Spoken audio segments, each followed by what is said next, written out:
Hello दोस्तों, आप सभी का स्वागत है study and grow YouTube platform पर। और इस वीडियो में हम भारत के भूगोल का लेक्चर नंबर 2 देखेंगे। पिछला जो लेक्चर था उसमें हमने कहाँ तक बात करी थी। हमने जो भारत की मानक समय रेखा को देख लिया था, और फिर कर्क रेखा, मानक समय रेखा, और साथ में भारत की सीमाएं किन किन देशों से लगती है उन सब के बारे में हमने बात करी थी।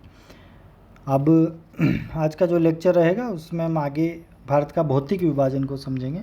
और भारत के भौतिक विभाजन में हम जो भारत के 6 भौतिक प्रदेश है, एक तो है उत्तर पर्वतीय प्रदेश जिसमें अपन हिमालय को देखेंगे, और उसके बाद मैदानी भाग जो गंगा यमुना के द्वारा निर्मित मैदान है, भारत का विशालतम उत्तर भारत का मैदान। एंड उसके बाद पश्चिमी मरुस्थल, तटीय प्रदेश, पश्चिमी घाट और पूर्वी घाट का जो तटीय प्रदेश है वो देखने वाले हैं, और प्रायद्वीपीय भारत को समझेंगे, और उसके बाद लक्षद्वीप और अंडमान निकोबार द्वीप को द्वीपीय प्रदेश को समझना है। तो ये भारत का भौतिक विभाजन है जो 6 भौतिक प्रदेशों में भारत को बांटा गया है।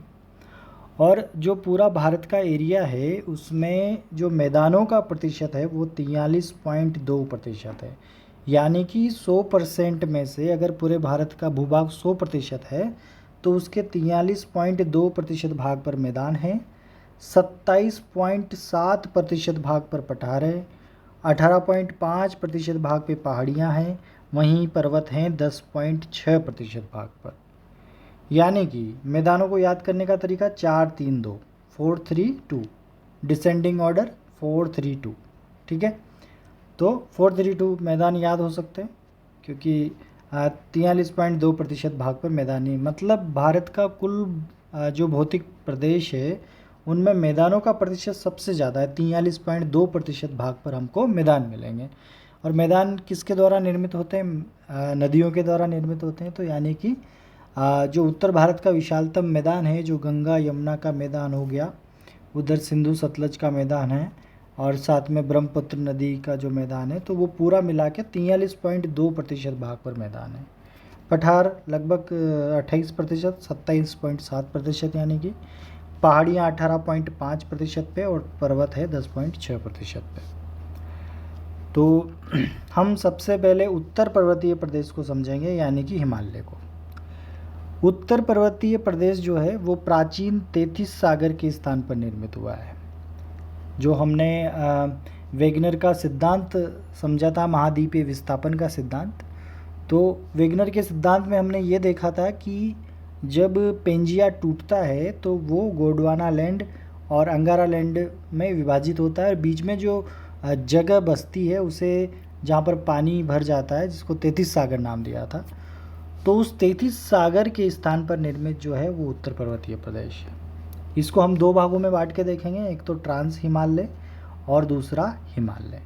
ट्रांस हिमालय जो हम भारत का ऊपर वाला हिस्सा देखते हैं, जहाँ पे जम्मू कश्मीर और लद्दाख वाला क्षेत्र है, वो ट्रांस हिमालय, ऊपर वाला भाग ट्रांस हिमालय के द्वारा कवर किया जाता है। तो ट्रांस हिमालय को देखेंगे, तो उसके बाद हिमालय को देखेंगे, और हिमालय को हम 3 पार्ट में देखेंगे। हिमालय को पहले तो महान हिमालय, फिर मध्य हिमालय, फिर शिवालिक श्रेणी। तो ट्रांस हिमालय जो नाम है वो स्वेन हेडन के द्वारा दिया गया। और ट्रांस हिमालय में हम 4 श्रेणियों को पढ़ेंगे। सबसे ऊपर काराकोरम श्रेणी, फिर लद्दाख, फिर जास्कर श्रेणी, फिर कैलाश श्रेणी। तो 4 श्रेणियाँ कौन सी है? ट्रांस हिमालय में सबसे ऊपर काराकोरम श्रेणी आ जाती है, उसके जो दक्षिण में उसके समानांतर लद्दाख श्रेणी आ जाएगी, फिर उससे थोड़ा नीचे चलेंगे दक्षिण में तो जास्कर श्रेणी आ जाएगी, फिर उससे थोड़ा नीचे चलेंगे तो कैलाश श्रेणी आ जाएंगी। हालांकि जो कैलाश श्रेणी है वो तिब्बत में स्थित है, उसका भारत में बहुत कम अंश है, तो पूरा भाग लगभग उसका तिब्बत में है। तो काराकोरम श्रेणी, लद्दाख श्रेणी, जास्कर श्रेणी और कैलाश श्रेणी चारों किस में आती है? ट्रांस हिमालय का भाग है। किसने नाम दिया था? स्वेन हेडन ने। कितनी श्रेणियाँ हैं? 4 श्रेणियाँ, चारों एक दूसरे के समानांतर हैं। अब चोटियों की बात करें तो काराकोरम श्रेणी में 2 चोटियां ध्यान रखनी है, गसेर ब्रुम और मसेर ब्रुम। प्रश्न आता है कि गसेर ब्रुम और मसेर ब्रुम चोटी कौन सी श्रेणी की है? 4 ऑप्शन देगा, काराकोरम, लद्दाख, जास्कर और कैलाश। तो हमें लगाना है कि काराकोरम श्रेणी में है। अब काराकोरम जो श्रेणी है उसका जो विस्तार है वो कहाँ से कहाँ तक है, तो काराकोरम श्रेणी का विस्तार पामीर के पठार से तिब्बत तक है। तो पामीर के पठार से तिब्बत तक जो पूरा फैला हुआ है वो कौन सा श्रेणी है, वो काराकोरम श्रेणी है। और काराकोरम श्रेणी की जो सबसे ऊंची चोटी है वो है केटू गॉडविन ऑस्टिन 8611 मीटर। ये काराकोरम श्रेणी की ही नहीं, पूरे भारत की सबसे ऊंची चोटी है। यानी कि अगर प्रश्न आता है कि भारत की सबसे ऊंची चोटी कौन सी है, तो उत्तर लगाना है केटू गॉडविन ऑस्टिन। ओके भारत की सबसे ऊंची चोटी कौन सी है, केटू गॉडविन ऑस्टिन। कौन सी श्रेणी में है, काराकोरम श्रेणी में है। और काराकोरम श्रेणी का विस्तार कहाँ से है, पामीर के पठार से लेकर तिब्बत तक जो है काराकोरम श्रेणी का विस्तार है। उसके बाद और चीज़ें देखते हैं काराकोरम श्रेणी में। तो हमने इसमें देखने हैं प्रमुख ग्लेशियर। कौन कौन से ग्लेशियर है काराकोरम श्रेणी में, एक सियाचिन ग्लेशियर है, एक बियाफो ग्लेशियर, हिस्पार ग्लेशियर और बालतोसे ग्लेशियर। 4 ग्लेशियर याद रखने हैं, सियाचिन, बियाफो, हिस्पार और बालतोसे। अच्छा, ग्लेशियर नाम आ रहा है तो ग्लेशियर तो वहाँ रहेंगे जहाँ पे टेम्परेचर कम रहेगा, जहाँ पे बर्फ़ से ढका हुआ क्षेत्र, सबसे ज़्यादा बर्फ़ से ढका हुआ क्षेत्र कहाँ मिलेगा, काराकोरम श्रेणी में, क्योंकि सबसे उत्तर में स्थित है। तो सियाचिन, बियाफो, हिस्पार और बालतोसे। अब बियाफो, बालतोसे और हिस्पार ये तीनों पीओके में है पूरी तरह। पीओके मतलब जो पाकिस्तान ने भारत का हिस्सा कब्जा रखा है उसमें, पीओके पाक ऑक्यूपाइड कश्मीर, जो पाक ने ऑक्यूपाई कर लिया कश्मीर का वो भाग, उसमें ये तीनों ग्लेशियर है, बियाफो, हिस्पार और बालतोसे पूरी तरह पीओके में है। पर जो सियाचिन ग्लेशियर है वो उसका 2/3 भाग तो भारत में है और 1/3 भाग पाकिस्तान ऑक्यूपाइड कश्मीर में है। तो सियाचिन ग्लेशियर का कुछ भाग पीओके में है। काराकोरम के श्रेणी के प्रमुख दर्रे, एक तो काराकोरम दर्रा है, एक अघील दर्रा। 2 दर्रे, काराकोरम दर्रा, एक अघील दर्रा। काराकोरम दर्रा जो है वो लद्दाख को चीन से जोड़ता है। ठीक है, लद्दाख को चीन से जोड़ने वाला दर्रा काराकोरम दर्रा है। अघील दर्रा पीओके यानी पाक ऑक्यूपाइड कश्मीर को चाइना से जोड़ने का काम करता है। कौन सा दर्रा, अघील दर्रा। ओके, तो ये काराकोरम श्रेणी के ग्लेशियर और दर्रे हमने देखे। अब बात करते हैं लद्दाख श्रेणी की। तो ऊपर काराकोरम श्रेणी, फिर उसके समानांतर दक्षिण में लद्दाख श्रेणी। और काराकोरम श्रेणी और लद्दाख श्रेणी के जो मध्य वाला भाग है उसको लद्दाख का पठार कहा जाता है। लद्दाख का पठार जो ठंडा मरुस्थल है, जहाँ पे हम एडवेंचर करने जाते हैं मोटरसाइकिलों से, तो वो लद्दाख का पठार वाला हिस्सा है जो एक ठंडा मरुस्थल है। तो लद्दाख का पठार कहाँ पे है, लद्दाख का पठार है काराकोरम श्रेणी और लद्दाख श्रेणी के बीच में। कौन सा पठार, लद्दाख का पठार। यानी कि लद्दाख का पठार दोनों पर्वत श्रेणियों के बीच में है, तो ये अंतर पर्वतीय पठार का उदाहरण है, क्योंकि 2 पर्वतों के बीच में है तो अंतर पर्वतीय पठार का उदाहरण है लद्दाख का पठार। एक चीज़ और ध्यान रखनी है, जो लद्दाख श्रेणी है उसमें एक चोटी है राकापोस। क्या है चोटी का नाम है, राकापोस। राकापोस श्रेणी विश्व की सबसे तीक्ष्ण ढाल वाली चोटी है। राकापोस जो चोटी है लद्दाख श्रेणी में वो सबसे तीक्ष्ण ढाल क्या होता है कि पर्वत, एक तो होता है कि पर्वत की जो, अगर हम नीचे से ऊपर पर्वत पे जाते हैं तो अगर उसकी ढलान कम है तो वो उसकी तीक्ष्ण ढाल नहीं मानी जाएगी, और अगर जिसकी ढलान ज़्यादा है उसे तीक्ष्ण ढाल मानी जाएगी। ढलान मतलब एकदम खड़ी चढ़ाई। तो राकापोस जो श्रेणी है सबसे तीक्ष्ण ढाल जो है वो लद्दाख श्रेणी में है। और लद्दाख श्रेणी में एक दर्रा भी है, खारदुंगला दर्रा। कौन सा दर्रा, खारदुंगला दर्रा। काराकोरम दर्रा और अघील दर्रा तो किस में था, काराकोरम श्रेणी में था। खारदुंगला दर्रा लद्दाख श्रेणी में है। तो लद्दाख श्रेणी सबसे ऊंची चोटी राकापोस, और राकापोस भी कौन सी, विश्व में सबसे तीक्ष्ण ढाल वाली चोटी कौन सी है, राकापोस है। दर्रे का नाम याद रखना है, खारदुंगला दर्रा। विश्व का सर्वाधिक ऊंचाई पर मोटर गाड़ी योग्य दर्रा है खारदुंगला। किस किस को जोड़ता है? नुब्रा घाटी को सियाचिन ग्लेशियर से जोड़ता है। खारदुंगला दर्रा विश्व का ऊंचाई पर सबसे ऊंचाई पर स्थित मोटर गाड़ी योग्य दर्रा है और किसको जोड़ रहा है? नुब्रा घाटी को सियाचिन ग्लेशियर से जोड़ता है। तो हमने 3 श्रेणियों की बात करी, काराकोरम 2 श्रेणियों की, एक तो काराकोरम एक लद्दाख, दोनों के बीच में लद्दाख का पठार है। अब इसके समानांतर एक और श्रेणी आ जाती है जास्कर श्रेणी। कौन सी श्रेणी आ जाती है? जास्कर श्रेणी। तो जास्कर जो श्रेणी है, काराकोरम लद्दाख फिर जास्कर। जास्कर श्रेणी के जो दर्रे हैं उसमें एक तो फोतुला, एक बड़ा लापचा। फोतुला जर्रा जो है वो श्रीनगर को लेह से जोड़ने का काम करता है। लेह कहाँ है? लद्दाख में। श्रीनगर क्या है? कश्मीर में। तो कश्मीर को लद्दाख से जोड़ने का काम कर रहा है, यानी कि श्रीनगर को लेह से जोड़ रहा है। बड़ा लापचा दर्रा हिमाचल प्रदेश को लद्दाख से जोड़ता है, मतलब हिमाचल प्रदेश में मंडी जो जगह है उसको लेह से जोड़ने का काम करता है बड़ा लापचा दर्रा। तो बड़ा लापचा दर्रा और फोतुला दर्रा दोनों कहाँ पर स्थित है? दोनों ही जास्कर श्रेणी में स्थित है। उसके समानांतर आती है कैलाश श्रेणी, जो कि कहाँ पर है? तिब्बत में है।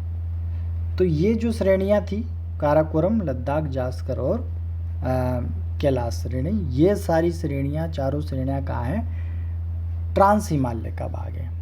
ठीक है। और ट्रांस हिमालय का जो है नामकरण किसने किया था? स्वेन हेडन के द्वारा। अब हिमालय को हम 2 तरह से पढ़ रहे थे, एक तो हमने ट्रांस हिमालय देखा, उत्तर पर्वतीय प्रदेश को हम 2 तरह से पढ़ रहे थे, एक तो हमने ट्रांस हिमालय देखा, अब हम हिमालय पर्वत को देखेंगे, हिमालय पर्वतीय प्रदेश को, जो कि काफ़ी इम्पोर्टेंट है। विश्व का सबसे ऊंचा पर्वत हिमालय पर्वत, उसकी हम बात करेंगे। इसका निर्माण वही प्राचीन 33 सागर के स्थान पर हुआ है। तो ये टर्म काफ़ी इम्पोर्टेंट है, 33 सागर के स्थान पर हुआ है। कैसे हुआ है? यूरेशियाई प्लेट और इंडियन प्लेट के अभिसरण से। जब 2 प्लेटें एक दूसरे से आकर आपस में टकराती है तो उसको अभिसरण बोला जाता है, एक दूसरे पर घर्षण करती है, और एक प्लेट दूसरे के नीचे घुस जाती है और वहाँ पर जो भूसन्नति से जो ऊंचे पर्वतों का निर्माण होता है उनको हम वलित पर्वत कहते हैं। तो उसी तरह से इन दोनों प्लेटों, यूरेशियाई और इंडियन प्लेटों के अभिसरण से हिमालय पर्वत का निर्माण हुआ है। और हिमालय पर्वत कौन सा है? वलित पर्वत है, फोल्डेड माउंटेन है। और वलित पर्वत में भी नवीन वलित पर्वत, नवीन वलित पर्वत, जैसे प्राचीन वलित पर्वत है रावली, जो रावली पर्वत श्रृंखला है भारत की, वो प्राचीन वलित पर्वत है। धीरे धीरे वो मतलब काफ़ी उसकी ऊंचाई कम हो गई है। प्राचीन काफ़ी पहले, प्राचीन समय में वो प्री कैम्ब्रियन काल में निर्मित हुआ था। तो प्री कैम्ब्रियन काल में निर्मित हुआ था, इसलिए काफ़ी पुराना है। और ये नवीन वलित पर्वत है हिमालय पर्वत, विश्व का सबसे ऊंचा नवीन वलित पर्वत। इसकी जो लंबाई है लगभग 2400 किलोमीटर है। 2400 किलोमीटर लंबाई में ये फैला हुआ है। लंबाई कहाँ से कहाँ तक है इसकी? ये इधर पाकिस्तान के बाद ये कश्मीर वाले क्षेत्र में भारत में, फिर चाइना में, फिर नेपाल में, फिर भूटान में, ठीक है, और फिर अरुणाचल प्रदेश के हिस्से में भारत में होकर ये निकल जाता है। तो कितने देश हो गए? एक तो पाकिस्तान हो गया, चीन, नेपाल, भूटान, 4 एक भारत 5। तो 5 देशों में ये फैला हुआ है हिमालय पर्वत। और लंबाई 2400 किलोमीटर है, चौड़ाई 160 से 400 किलोमीटर। कहीं कहीं मतलब लंबाई जो है जो चौड़ाई है वो कम ज़्यादा है, 160 से 400 किलोमीटर तक इसकी चौड़ाई है। ठीक है। अब इसका जो है देशांतरीय विस्तार देखें तो 74 डिग्री पूर्वी देशांतर से 96 डिग्री पूर्वी देशांतर तक ये फैला हुआ है। यानी कि यहाँ तक 74 डिग्री देशांतर है जहाँ से शुरू हो रहा है, और जहाँ ख़त्म हो रहा है वहाँ 96 डिग्री देशांतर है, 96 डिग्री देशांतर है। तो अगर देशांतरीय विस्तार भी कोई पूछे तो हमें याद रखना है कि 74 टू 96, तो लगभग 22 देशांतर जो है ये फैला हुआ है, 22 देशांतरों तक ये फैला हुआ है, 22 देशांतरों तक। लंबाई 2400 किलोमीटर है, चौड़ाई हमने देख ली। और जो आकार है वो इस तरह का है। ये किस तरह का आकार है? एक चाप के आकार का। ठीक है, चाप के आकार किस टाइप का है? चाप के आकार का। कोई पूछे कि इसकी जो कितना एरिया कवर करता है तो 5 lakh kilometre square area cover करता है। इसकी औसत ऊंचाई कितनी है? तो औसत ऊंचाई है 6100 मीटर। औसत ऊंचाई 6100 मीटर है, लगभग 6000। 1 किलोमीटर में 1000 मीटर होते हैं, तो 6 किलोमीटर आसमान में चले जाओ, इतना ऊंचाई पर्वत है, एवरेज ऊंचाई। तो ये है हिमालय पर्वतीय प्रदेश जिसकी हमने बात की। अब इसको हम पढ़ेंगे कैसे? इसको हम विभाजित करके पढ़ेंगे। तो इसका विभाजन एक तो लंबवत आधार पर है, एक प्रादेशिक आधार पर, एक पूर्वांचल की पहाड़ियाँ। तो तीनों को अपन 1 बाय 1 पढ़ेंगे। पहले लंबवत आधार पर देख लेते हैं कि लंबवत आधार पर हिमालय को हम 3 भागों में बांटते हैं। एक तो महान हिमालय, जिसको हिमाद्री भी कहा जाता है। उसके बाद लघु मध्य हिमालय, दोनों एक ही नाम है, या फिर शिवालिक या उप हिमालय। तो 3 भागों में हमने बांटा इसको लंबवत आधार पर। एक तो महान हिमालय, जो सबसे उत्तरी भाग रहेगा, जो सबसे ऊंचाई पे रहेगा, वो महान हिमालय है, जिसको हिमाद्री भी कहते हैं। दूसरा लघु या मध्य हिमालय, और शिवालिक श्रेणी या फिर उप हिमालय। 3 भागों में हमने इसको बांटा। तो जो महान हिमालय है उसको हम देखते हैं कि महान हिमालय का विस्तार कहाँ से कहाँ तक है। तो महान हिमालय का जो विस्तार है वो जम्मू कश्मीर में नंगा पर्वत से लेकर अरुणाचल प्रदेश की नामचा बरुआ पर्वत तक है। तो विस्तार हमने देख लिया, नंगा पर्वत से स्टार्ट है और नामचा बरुआ तक। नामचा बरुआ कहाँ पे? अरुणाचल प्रदेश में। नंगा पर्वत कहाँ है? जम्मू कश्मीर में। और हमने बात ही की थी कि लंबाई कितनी है? 2400 किलोमीटर। अब और कौन कौन सी पर्वत श्रृंखलाएँ हैं इसके साथ में? नंगा पर्वत के बाद नंदा देवी है, नंदा देवी उत्तराखंड में है। उसके बाद धौलागिरी, फिर अन्नपूर्णा, फिर माउंट एवरेस्ट, फिर कंचनजंगा। इस तरह ये जो श्रेणियाँ हैं ये फैली हुई है। ठीक है, धौलागिरी के बाद यहाँ मकालू भी है। ठीक है, तो ये श्रेणियाँ हैं। तो हिमालय का विस्तार नंगा पर्वत से नामचा पर्वत तक है, जिसकी प्रमुख श्रेणियों के नाम नंदा देवी, धौलागिरी, अन्नपूर्णा, माउंट एवरेस्ट, कंचनजंगा। ठीक है, और वहीं मकालू भी है। तो अब इन पर्वत श्रेणियों को देखते हैं कि इनका स्थान कहाँ पर है। तो जो नंगा पर्वत है ये तो जम्मू कश्मीर में है, और नंदा देवी उत्तराखंड में है। नामचा बरुआ हमने देख लिया, अरुणाचल प्रदेश में। धौलागिरी नेपाल में है, माउंट एवरेस्ट नेपाल में है, अन्नपूर्णा भी नेपाल में है, कंचनजंगा जो है वो सिक्किम में है। कंचनजंगा कहाँ पर है? सिक्किम में। और कंचनजंगा जो चोटी है वो सिक्किम में है, और भारत में सबसे ऊंची चोटी है कंचनजंगा। तो केटू गॉडविन ऑस्टिन के बाद सबसे ऊंची चोटी कौन सी है? कंचनजंगा है। तो प्रश्न अगर भारत की आता है, क्योंकि केटू गॉडविन ऑस्टिन जो जिस जगह पर है वो अभी पाक अधिकृत एरिया है। ठीक है, पाक अधिकृत एरिया है, तो वो भारत में ना होके, भारत की तो है पर उस पर कब्जा किसका है? पाकिस्तान का। पर भारत में कंचनजंगा कहाँ है? भारत में है, सिक्किम में है। तो भारत में सबसे ऊंची चोटी कंचनजंगा हुई, और भारत की सबसे ऊंची चोटी केटू गॉडविन ऑस्टिन जो काराकोरम श्रेणी में है, तो अपन को याद रखनी है। तो सबसे ऊंची चोटी विश्व की माउंट एवरेस्ट 8850 मीटर। हालांकि इसकी जो ऊंचाई है 8848 पॉइंट समथिंग है, तो राउंड फिगर में 8850 मीटर। ये जो इसका ये जो श्रेणियाँ लिखी है ये घटते हुए क्रम में, पहले सबसे ऊंची, फिर उससे नीची, फिर उससे। इसका डिसेंडिंग ऑर्डर एग्जाम में पूछा जाता है, तो इसको याद रखना। सबसे ऊपर जो है माउंट एवरेस्ट। माउंट एवरेस्ट पूरे विश्व की सबसे ऊंची चोटी, जो कहाँ पे? हिमालय में। फिर कंचनजंगा याद रखना है, क्योंकि भारत में सबसे ऊंची चोटी है। उससे छोटी मकालू, फिर धौलागिरी, फिर नंगा पर्वत, अन्नपूर्णा, नंदा देवी और नामचा बरुआ। ये इनका डिसेंडिंग ऑर्डर है। अच्छा, इसको एक ट्रिक से याद रखना है। आलू DNA, ठीक है। आलू का मतलब है मकालू। पहली 2 याद कर लो। एवरेस्ट सबसे बड़ा है, सबसे ऊंचा है पूरे विश्व में, तो एवरेस्ट याद ही रहेगा। कंचनजंगा भारत में सबसे ऊंची है, दूसरी याद रहेगी, क्योंकि एवरेस्ट से तो नीचे होगी। विश्व में सबसे ऊंची एवरेस्ट है, सबसे ऊंची एवरेस्ट है, फिर से अपन ने इंडिया में कंचनजंगा। 2 हो गई। उसके बाद यहाँ से याद रखना आलू DNA। आलू मतलब मकालू, डी का मतलब धौलागिरी, एन से नंगा पर्वत, ए से अन्नपूर्णा। तो यहाँ पर क्या हो गया कि हमने किस तरह याद किया इसको, ये दोनों तो हमने याद कर ली, एवरेस्ट और कंचनजंगा। फिर उसके बाद आलू से मकालू, डीएनए से डी से धौलागिरी, एन यानी नंगा पर्वत और ए से अन्नपूर्णा। ठीक है, इतना सारा क्रम याद रह जाएगा तो बाद में इनको अपन ऑप्शन में देख के भी मार्क कर सकते हैं। तो नंदा देवी और नामचा बरवा। नंदा देवी कहाँ है? उत्तराखंड में। अन्नपूर्णा नेपाल में, नंगा पर्वत जम्मू कश्मीर में, मकालू धौलागिरी नेपाल में और नामचा बरवा एपी यानी अरुणाचल प्रदेश में। तो ये महान हिमालय की पर्वत श्रेणियाँ थी। अब महान हिमालय के प्रमुख दर्रे को देख लेते हैं।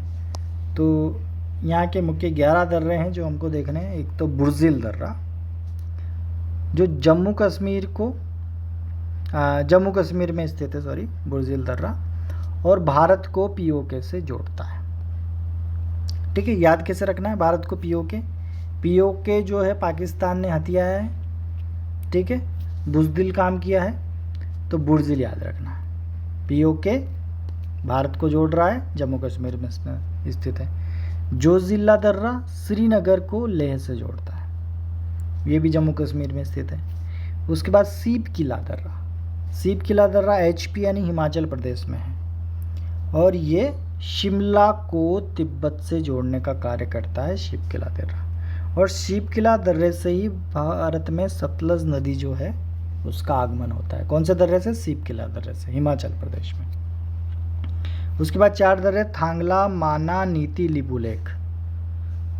थांगला, माना, नीति, लिपुलेख चारों कहाँ पे? उत्तराखंड में है और तिब्बत को जोड़ने का काम करते हैं। माना और नीति दर्रे हैं, ये मानसरोवर यात्रा इनसे की जाती है। ठीक है, तो ये कहाँ पर है? उत्तराखंड में। सबसे पहले हमने क्या बात की? पहले बात करी हमने बुर्जिल दर्रा। बुर्जिल दर्रा कहाँ पे है? जम्मू कश्मीर में है, जम्मू कश्मीर में। जोजिला दर्रा ये भी जम्मू कश्मीर में। उसके बाद सीप किला दर्रा जहाँ से सतलज नदी का आगमन होता है। सतलज नदी जिस दर्रे से होकर भारत में प्रवेश करती है तो वो सीप किला है। कहाँ पर है? हिमाचल प्रदेश, एचपी। उसके बाद 4 दर्रे 4, 5, 6, 7 कैसे? थांगला, माना, नीति और लिपुलेख चारों उत्तराखंड में जो तिब्बत को जोड़ते हैं। इसमें माना और नीति दर्रे की एक विशेषता है कि कैलाश मानसरोवर यात्रा यहाँ से की जाती है। ठीक है, लिपुलेख दर्रा हमने भारत और नेपाल के विवाद देखे थे, उसमें लिपुलेख देखा था। तो लिपुलेख दर्रा जो है भारत और नेपाल के बीच में विवादित है, ना कि पाकिस्तान के बीच में। भारत और नेपाल के बीच में जो है लिपुलेख दर्रा है, क्योंकि पाकिस्तान और नेपाल के बीच में भारत है। तो पाकिस्तान के जितने भी विवाद है वो रेड क्लिफ वाले हैं, रेड क्लिफ और पीओके, एलओसी। ठीक है, और जो नेपाल का बॉर्डर है वो इधर है, उत्तराखंड, हिमाचल प्रदेश की साइड। तो यहाँ पर एक दर्रा है लिपुलेख जो भारत और नेपाल के बीच में विवादित है। उसके बाद सिक्किम में 2 दर्रे, एक तो नाथुला, जेलेपला, ये भी तिब्बत को सिक्किम से जोड़ते हैं। उसके बाद अरुणाचल प्रदेश के 2 दर्रे, बोमडीला और यांगयाप, ये भी अरुणाचल प्रदेश को तिब्बत से जोड़ते हैं। और यांगयाप दर्रा ब्रह्मपुत्र नदी का प्रवेश होता है। तो सतलज नदी का प्रवेश शिपकिला दर्रे से और ब्रह्मपुत्र नदी का प्रवेश यांगयाप दर्रे से होता है। ठीक है, तो इस तरह हमको ये दर्रे याद करने हैं। आप कोई भी ट्रिक बना सकते हो। तो बुर्जिल दर्रा जम्मू कश्मीर, जोजिला जम्मू कश्मीर, सीप किला हिमाचल प्रदेश, थांगला, माना, नीति, लिपुलेख यूके में, उत्तराखंड में, नाथुला, जेलेपला सिक्किम में, बोमडीला, यांगयाप दर्रा अरुणाचल प्रदेश में। आगे बढ़ते हैं, इनको मैंने मैप मार्क किया हुआ है। जैसे हिमाचल प्रदेश पे सीप किला दर्रा था, ठीक है, हिमाचल प्रदेश पे सीप किला दर्रा ये रहा, ये यहाँ पर हिमाचल प्रदेश, और यहीं से सतलज नदी जो है भारत में एंटर होती है। उसके बाद उत्तराखंड में थांगला, माना, नीति और लिपुलेख, सिक्किम में जेलेपला, नाथुला और अरुणाचल प्रदेश में बोमडीला और यांगयाप। उसके बाद बुर्जिल और जोजिला जम्मू कश्मीर को ये उधर पीओके से जोड़ रहा है और इधर ये जो है लेह को जोड़ रहा है। काराकोरम दर्रा काराकोरम श्रेणी में था, अगील दर्रा भी हमने बात करी थी। और एक और एक्स्ट्रा दर्रा याद रखना है, बनिहाल दर्रा, ये भी जम्मू कश्मीर में है। बनिहाल दर्रा भी कहाँ पे है? जम्मू कश्मीर में। अब बात करते हैं मध्य हिमालय या फिर लघु हिमालय की। तो हमने महान हिमालय को देखा। महान हिमालय का जो विस्तार था वो नंगा पर्वत से नामचा बरवा तक था, ये पूरा महान हिमालय था। ठीक है, इसके बाद जो अगला हिमालय है वो मध्य हिमालय है। इसके जो समानांतर है दक्षिण में वो मध्य हिमालय श्रेणी है। अब मध्य हिमालय या फिर इसको लघु हिमालय भी कहते हैं, ये श्रेणी है। और इन दोनों के बीच में, किसके बीच में? महान हिमालय और मध्य हिमालय के बीच में मैदानी क्षेत्र है। इस मैदानी क्षेत्र को जम्मू कश्मीर में तो मर्ग कहा जाता है, जैसे गुलमर्ग, सोनमर्ग। जम्मू कश्मीर में तो मर्ग कहा जाता है, पर उत्तराखंड में इसको बुग्याल या पयाल कहा जाता है। ठीक है, तो इस मैदानी क्षेत्र किसके बीच में? महान हिमालय और मध्य हिमालय के बीच में जो मैदानी क्षेत्र है उसको जम्मू कश्मीर में मर्ग और उत्तराखंड में बुग्याल या पयाल कहा जाता है। केसर की खेती की जाती है इन मैदानों में। तो हमने बात करी किसकी? मध्य हिमालय और लघु हिमालय की के जो ऊपर मैदान है महान हिमालय के साथ, उनके बारे में। यहाँ पे दो घाटियाँ याद रखनी, एक तो श्रीनगर घाटी, एक फूलों की घाटी, वैली ऑफ फ्लावर। तो फूलों की घाटी, वैली ऑफ फ्लावर तो उत्तराखंड में है। ठीक है, श्रीनगर जम्मू कश्मीर में। अब मध्य या लघु हिमालय की हमें श्रेणियाँ देखनी है, तो 3 श्रेणियों को हम देखेंगे। एक तो पीर पंजाल श्रेणी, एक धौलाधर श्रेणी, एक मसूरी व नागटिप्पा श्रेणी, और एक और श्रेणी है महाभारत श्रेणी। 4 श्रेणियाँ हैं, सॉरी। जैसे हमने काराकोरम में 4 श्रेणियाँ देखी थी। एक सबसे ऊपर हमने काराकोरम श्रेणी, फिर लद्दाख, फिर जास्कर, फिर तिब्बत। ठीक है, उसी तरह कैलाश, तिब्बत में जो थी वो कैलाश श्रेणी थी। उसी तरह हम मध्य या लघु हिमालय की 4 श्रेणियाँ देखने वाले हैं। एक तो पीर पंजाल श्रेणी है, एक धौलाधर है, एक मसूरी नागटिब्बा है, एक महाभारत श्रेणी है। अब पीर पंजाल श्रेणी है, उसमें जम्मू कश्मीर में एक दर्रा है, बनिहाल दर्रा, जो हमने बात करी थी। यहाँ पर ये जो दर्रा है बनिहाल दर्रा, ये रहा, ये जो दर्रा है बनिहाल दर्रा जम्मू कश्मीर में स्थित। कौन सी श्रेणी में है? पीर पंजाल श्रेणी में। और बनिहाल दर्रे से नेशनल हाईवे 44 निकला हुआ है। नेशनल हाईवे 44 कहाँ से निकला हुआ है? बनिहाल दर्रे से। यहाँ पर जवाहर सुरंग भी यहीं स्थित है। जवाहर सुरंग भी यहीं स्थित है। कहाँ पर? पीर पंजाल श्रेणी में जवाहर सुरंग स्थित है। बनिहाल दर्रा, नेशनल हाईवे 44 और जवाहर सुरंग। उसके बाद धौलाधर श्रेणी हिमाचल प्रदेश में है। यहाँ पर रोहतांग दर्रा है और रावी नदी भी यहीं से बहती है। तो धौलाधर श्रेणी कहाँ पर है? हिमाचल प्रदेश में। और एक दर्रे का नाम ध्यान रखना है, रोहतांग दर्रा। रोहतांग दर्रा। और दोनों श्रेणियाँ, पीर पंजाल श्रेणी और धौलाधर श्रेणी, दोनों श्रेणियों के मध्य है अटल टनल। अटल टनल जो है दोनों श्रेणियों के मध्य है। कौन कौन सी श्रेणी? पीर पंजाल और धौलाधर श्रेणियों के मध्य। कौन सी टनल है? अटल टनल। तो 2 श्रेणियाँ, एक तो पीर पंजाल, एक धौलाधर श्रेणी। पीर पंजाल है जम्मू कश्मीर में और धौलाधर श्रेणी है हिमाचल प्रदेश में। मसूरी और नागटिब्बा श्रेणी है उत्तराखंड में और महाभारत श्रेणी है नेपाल में। तो बाकी 2 श्रेणियों के हमें नाम ध्यान रखने हैं कि पीर पंजाल, धौलाधर, मसूरी नागटिब्बा और महाभारत श्रेणी। चारों मध्य या लघु हिमालय का भाग है। पीर पंजाल श्रेणी में बनिहाल दर्रा है जहाँ से नेशनल हाईवे 44 गुजरता है और जवाहर सुरंग गुजरती है। धौलाधर श्रेणी हिमाचल प्रदेश में है जहाँ से रोहतांग दर्रा और रावी नदी का बहाव क्षेत्र है। मसूरी और नाग टिब्बा उत्तराखंड में है, और महाभारत जो श्रेणी है वो नेपाल में है। और अटल टनल कहाँ पे है? पीर पंजाल श्रेणी और धौलाधर श्रेणी के मध्य। तो पीर पंजाल और धौलाधर श्रेणी के मध्य है अटल टनल। तो जैसे हमने पीर पंजाल श्रेणी, फिर धौलाधर श्रेणी, फिर उत्तराखंड में मसूरी और नाग टिब्बा श्रेणी, फिर महाभारत श्रेणी नेपाल में। धौलाधर श्रेणी से रोहतांग दर्रा और अटल टनल, नेशनल हाईवे 40 और जवाहर सुरंग और बनिहाल दर्रा जो है वो हमने पीर पंजाल श्रेणी में देखा। तो अटल टनल जो है वो पीर पंजाल और धौलाधर श्रेणी के मध्य है, और किसके करीब है? धौलाधर श्रेणी के करीब है। तो धौलाधर श्रेणी में यहाँ पे अटल टनल लिख दिया। मध्य हिमालय के प्रमुख पर्यटक स्थल गुलमर्ग सोनमर्ग जम्मू कश्मीर में, मसूरी और नैनीताल उत्तराखंड में, शिमला हिमाचल प्रदेश में और दार्जिलिंग वेस्ट बंगाल में। ये यहाँ के प्रमुख पर्यटक स्थल हैं जो सारे लगभग कहाँ पे आते हैं? मैक्सिमम मध्य हिमालय में आते हैं। तो जम्मू कश्मीर जब घूमने जाते हैं गुलमर्ग और सोनमर्ग में, तो कहाँ कौन सी श्रेणी का भाग है? वो मध्य हिमालय श्रेणी का भाग है। मसूरी और नैनीताल उत्तराखंड में जो स्थित है वो भी मध्य हिमालय श्रेणी का भाग है। शिमला हिमाचल प्रदेश में, दार्जिलिंग वेस्ट बंगाल में। तो ये सब कौन से हिमालय के पर्यटक स्थल हैं? मध्य हिमालय श्रेणी के। अब आगे बात करते हैं शिवालिक या फिर उप हिमालय।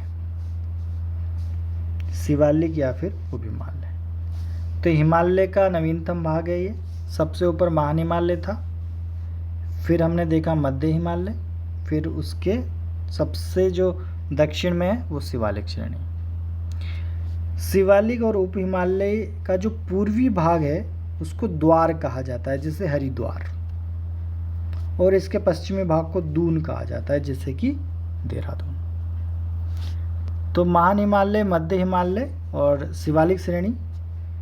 तो शिवालिक श्रेणी में यही चीज़ हमें ध्यान रखनी है कि पूर्वी भाग को द्वार कहा जाता है और पश्चिमी भाग को दून कहा जाता है, यानी कि देहरादून और हरिद्वार ये कौन सी श्रेणी का भाग है? शिवालिक श्रेणी का भाग है।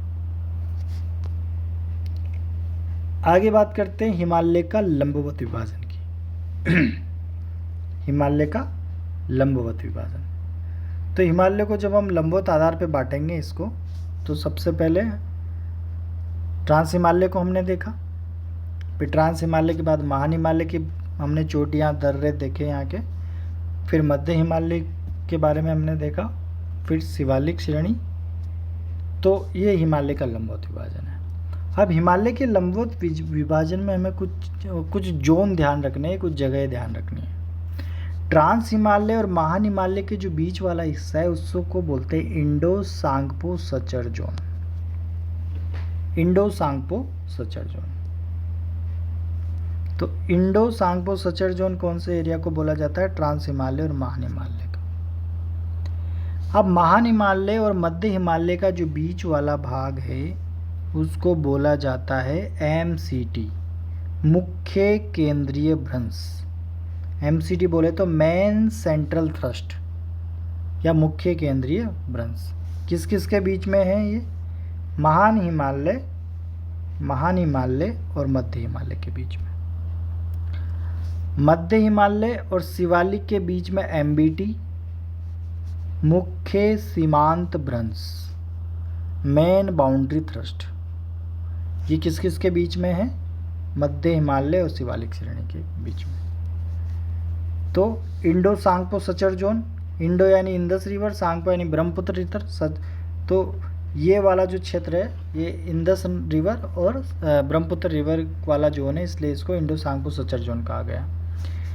महान हिमालय और मध्य हिमालय के बीच में MCT, मेन सेंट्रल थ्रस्ट में मुख्य केंद्रीय भ्रंश कहा गया। मध्य हिमालय और शिवालिक के बीच में MBT, मुख्य सीमांत भ्रंश कहा गया, मेन बाउंड्री थ्रस्ट। अब और नीचे हम चलें और दक्षिण में चलें तो यहाँ पे विंध्याचल आ जाती है, और विंध्याचल और शिवालिक के बीच में जो है वो हिमालय भ्रंश या फिर HT हिमालयन थ्रस्ट उसको कहा जाता है। तो विंध्याचल के ऊपर क्या है, पूरे सारे मैदान है, गंगा यमुना के मैदान। तो उन मैदानों वाले क्षेत्र को क्या कहा जाता है, हिमालयन भ्रंश या फिर हिमालयन थ्रस्ट। उसके पश्चिम में जाएंगे तो अरावली आ जाएगी। तो अरावली और विंध्याचल के जो मध्य है उसको जीबीटी या फिर ग्रेट बाउंड्री थ्रस्ट या फिर महान सीमांत भ्रंश कहा जाता है, जीबीटी। जीबीटी किसके बीच का जो क्षेत्र है, विंध्याचल को अरावली से अलग करने वाला जो क्षेत्र है वो जीबीटी है, ग्रेट बाउंड्री थ्रस्ट, महान सीमांत भ्रंश। और मेघालय का जो पठार है जिसे शिलोंग का पठार भी कहा जाता है, तो विंध्याचल के पूर्वी भाग से जब मेघालय के बीच का जो गैप है उसे मालदा गैप कहते हैं। तो प्रश्न यहाँ से डायरेक्ट बनते हैं। प्रश्न कैसे बनते हैं, डायरेक्ट पूछ लेगा कि इंडो सांगो सचर जोन किसके बीच का भाग है, तो ट्रांस हिमालय और महान हिमालय का। एमबीटी या फिर मुख्य सीमांत भ्रंश किसके बीच का गैप है, तो मुख्य हिमालय और शिवालिक श्रेणी का। मालदा गैप किस किस को अलग करता है, तो मेघालय के पठार को और विंध्याचल को अलग करता है। ग्रेट बाउंड्री थ्रस्ट या महान सीमांत भ्रंश किसको अलग करता है, तो विंध्याचल को अरावली से अलग करता है। तो ये हमें ध्यान रखना है हिमालय के लंबवत विभाजन में। जो लंबवत विभाजन हमने पढ़ा, ट्रांस हिमालय, महान हिमालय, मध्य हिमालय, और इसको लंबवत विभाजन इसलिए बोला गया क्योंकि ये ऊपर से नीचे की तरफ हम इसको पढ़ रहे हैं। अगर जैसे हम अपने भारत के नक्शे में बात करते तो सबसे ऊपर हमने ट्रांस हिमालय को देख किया, फिर उसके समांतर जो है हमने महान हिमालय, फिर मध्य हिमालय, फिर शिवालिक श्रेणी, उसको हमने देखा। तो इस तरह अपन ऊपर से नीचे आ रहे हैं, इसलिए इसको लंबवत विभाजन बोला हमने, और इसके आधार पर हमने इन चीज़ों को देखा। तो ये हिमालय का विभाजन था। अब प्रादेशिक जो विभाजन है हिमालय का, उसको हम नेक्स्ट क्लास में पढ़ेंगे। इस वीडियो में यहीं तक रहने देते हैं। तो हमने हिमालय का विभाजन देखा, और ना उससे पहले हमने जो है भारत